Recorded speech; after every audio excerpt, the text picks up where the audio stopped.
नमस्कार साथियों, आज हम प्राचीन भारत के इतिहास के एक महत्वपूर्ण टॉपिक मगध साम्राज्य को स्टार्ट करने जा रहे हैं। मगध साम्राज्य को स्टार्ट करने से पहले हम मगध साम्राज्य के बारे में बताएंगे कि आखिर ये जो मगध साम्राज्य था इंडिया में, आखिर ये क्यों सफल रहा, इसका विस्तार का क्या कारण रहा, ये क्यों शक्तिशाली बना, इसके बारे में हम आप लोग को पढ़ाने जा रहे हैं। यहाँ से परीक्षा में सैकड़ों बार क्वेश्चन पूछे जाते हैं और इसी के जस्ट बाद हम उस साम्राज्य पे शासन करने वाले शासक को बारे में हम जानेंगे। तो चलिए आज का वीडियो स्टार्ट करते हैं। पहला, मगध साम्राज्य की सफलता का कारण।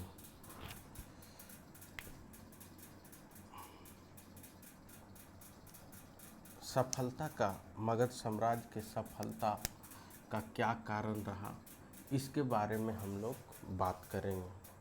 आखिर क्यों ये साम्राज्य 16 महाजनपद में ये सफल रहा, इसका क्या काज रहा। आप बड़ा बड़ा एग्ज़ाम यूपी पीसीएस में रीजन और एसर्शन कथन कारण में इस तरह का क्वेश्चन पूछा जाता है। तो देखिए साथियों, पहला कारण था भौगोलिक स्थिति।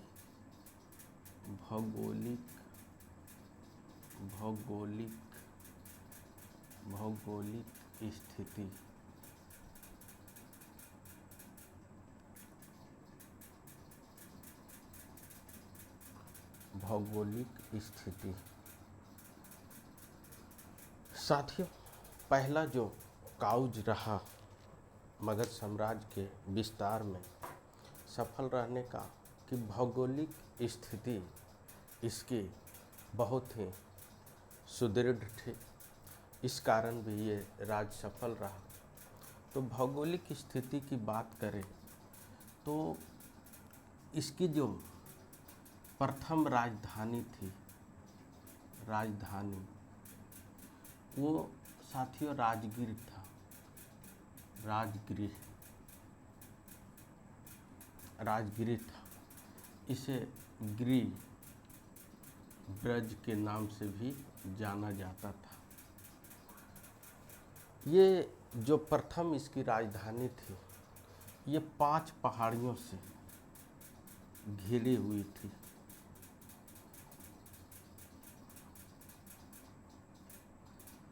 पांच पहाड़ियों से घिरी हुई थी। इस तरह के 5 पहाड़ियों से घिरी थी।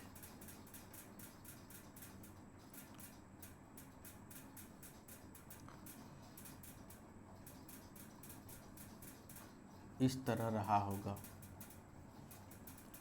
5 पहाड़ी, 1 2 3 4 5, इस तरह राजगृह घिरा था, जो कि साथियों नेचुरल प्रोटेक्शन का काम कर रहा था। 5 पहाड़ी यानी ये जो पहाड़ी था, ये दुर्ग का काम कर रहा था, जो कि नेचुरल प्रोटेक्शन था। इस कारण कोई भी शत्रु इस पे आक्रमण करने से डरते होंगे या नहीं कर पाते होंगे, क्योंकि ये अभेद किला भी बोल सकते हैं इसको। ऊंची ऊंची पहाड़ी थी। आज भी राजगीर आप जाएँ तो उसका भौगोलिक स्थिति देखेंगे। तो इस तरह का प्रोटेक्शन के रूप में, नेचुरल प्रोटेक्शन के रूप में था। पहाड़ी, 1 पहाड़ी, 2 पहाड़ी, 3 पहाड़ी, 4 पहाड़ी, 5, इस तरह का प्रोटेक्शन था। उसके बाद साथियों, जब इसकी दूसरी राजधानी, ये प्रथम राजधानी थी,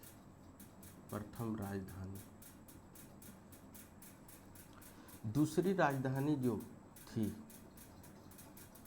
दूसरी राजधानी दूसरी राजधानी जो थी ये पाटलिपुत्रा थी। पाटलिपुत्र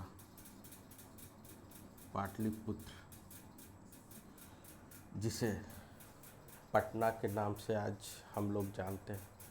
साथियों, पाटलिपुत्रा यदि पूछ दे कि पाटलिपुत्रा नगर का स्थापना कौन किया था, तो उदीन एक शासक था, उसी ने किया था। ये क्वेश्चन भी पूछा जा सकता। जो इसकी दूसरी राजधानी थी उसकी भौगोलिक बनावट आप देखिए, ये गंगा नदी था, गंगा नदी।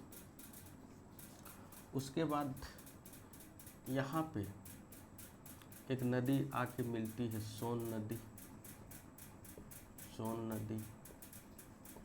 और फिर इधर ये पुनपुन नदी, पुनपुन नदी जो वर्तमान में भी मौजूद है।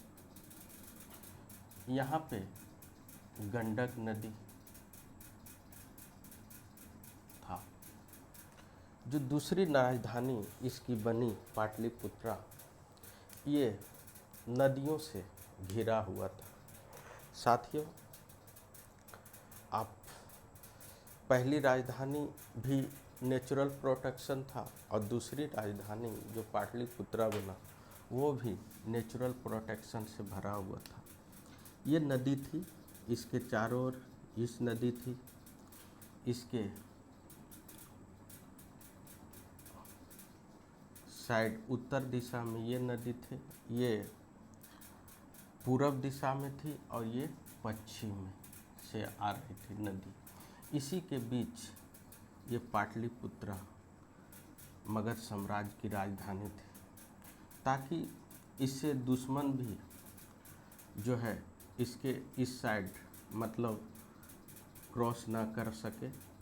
इधर से घेरे हुआ था, इधर से घेरे हुए था और इधर से भी नदी का घेरे हुए था। उसके बाद आगे जो था ये 5 पहाड़ियों का जो अवैध किला था राजगीर, ये भी काम कर रहा था। तो इस तरह का भौगोलिक बनावट था। साथियों, ये नदी होने के कारण इससे आवागमन का भी उसका सुविधा मिलता था। एक जगह से दूसरे जगह व्यापार करने में भी सुविधा मिल रहा था। तो पहला उसका जो कारण था, भौगोलिक स्थिति इस प्रकार थी। इस कारण ये मगध साम्राज्य सफल रहा। उसके बाद हम बात करें साथियों, दूसरा काउज रहा इस साम्राज्य के सफल होने का, तो गंगा यमुना का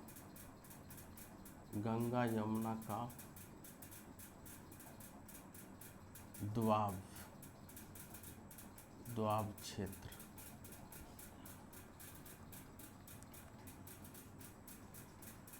साथियों, दूसरा कारण ये जो नगर बसा था, ये नगर पाटलिपुत्रा मगध साम्राज्य, ये गंगा यमुना के दोआब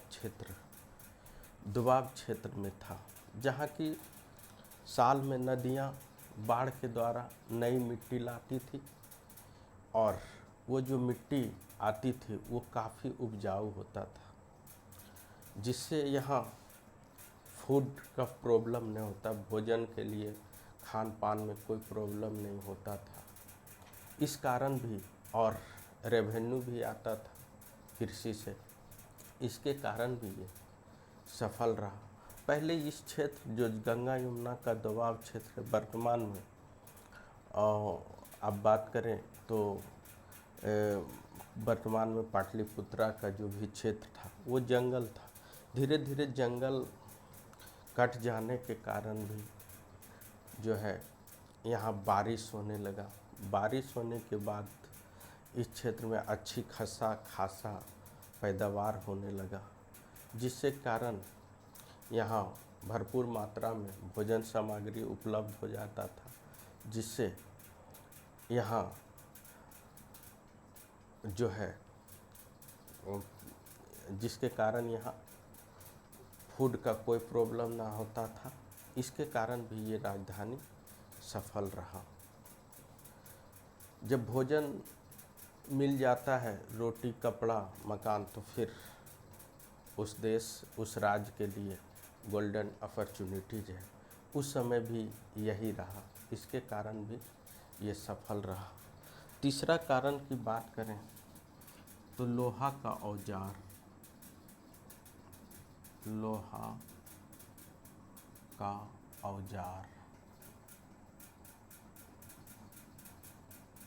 औजार का प्रयोग,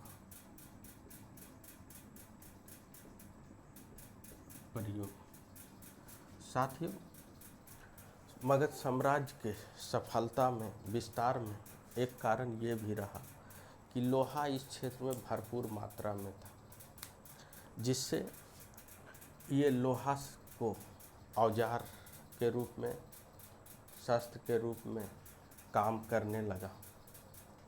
लोहा गला के यहाँ कुछ कृषि युक्त सामग्री भी बनने लगा, जैसे लोहे का फाल।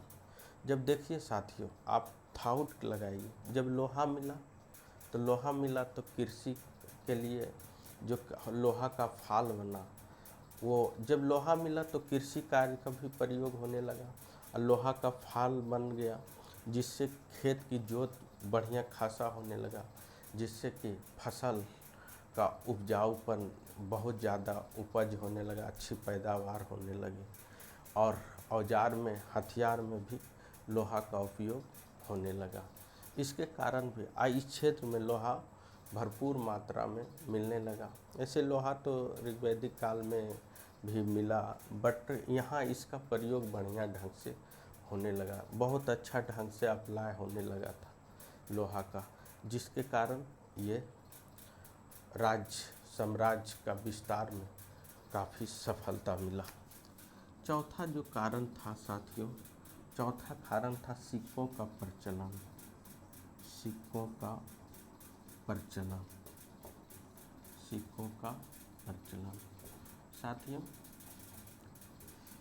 इस क्षेत्र में, मगध साम्राज्य में सिक्का का भी प्रचलन हो गया, जिससे विनिमय का साधन सुचारू ढंग से, विनिमय का साधन बढ़िया ढंग से चलने लगा, आदान प्रदान होने लगा, और व्यापार कार्य भी सुदृढ़ ढंग के, सुनिश्चित ढंग से होने लगा।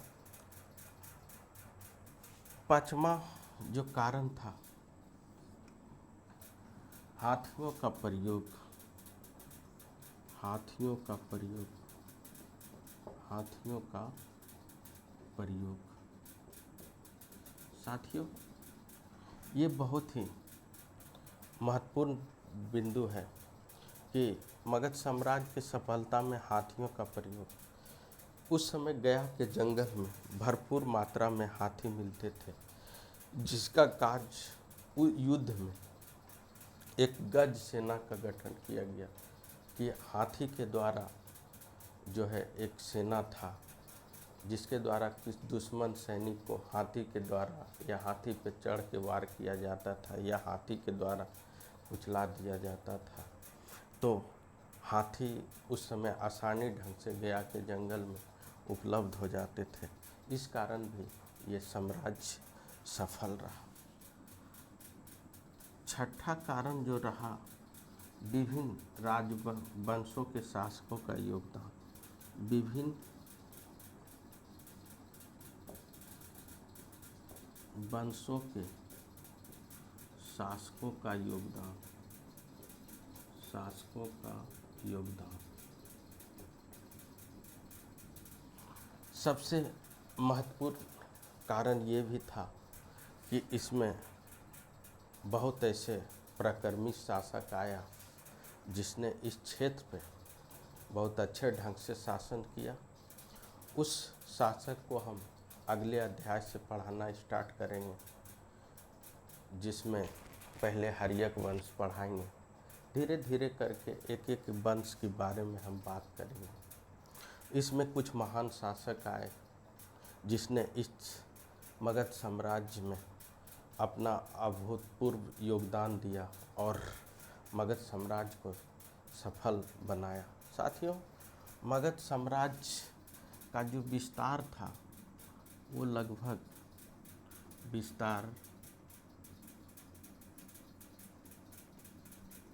विस्तार जो है ये लगभग गोदावरी नदी से लेकर ब्यास नदी तक था। दक्षिण में गोदावरी नदी और उत्तर पश्चिम में ब्यास नदी तक मगध साम्राज्य का विस्तार था। साथियों, मगध साम्राज्य ऐसा शक्तिशाली भी था कि जब बाह्य आक्रमणकारी भी आक्रमण करते थे तो इस साम्राज्य से बहुत डरते थे, क्योंकि इसके पास बेहतरीन तरीके से का सैनिक था, हाथी था, लोहे का अस्त्र शस्त्र था। सिकंदर भी जब आक्रमण किया तो इस साम्राज्य से उसे भी डर लगा था। साथियों, आप इसका स्क्रीनशॉट ले लें यदि आप इंटरेस्टेड हैं। आपको ये जो वीडियो है ये कैसा लगा ज़रूर लाइक कमेंट शेयर कीजिए। अब रेगुलर आपको ये वीडियो मिलता रहेगा। Thank you so much. All the best.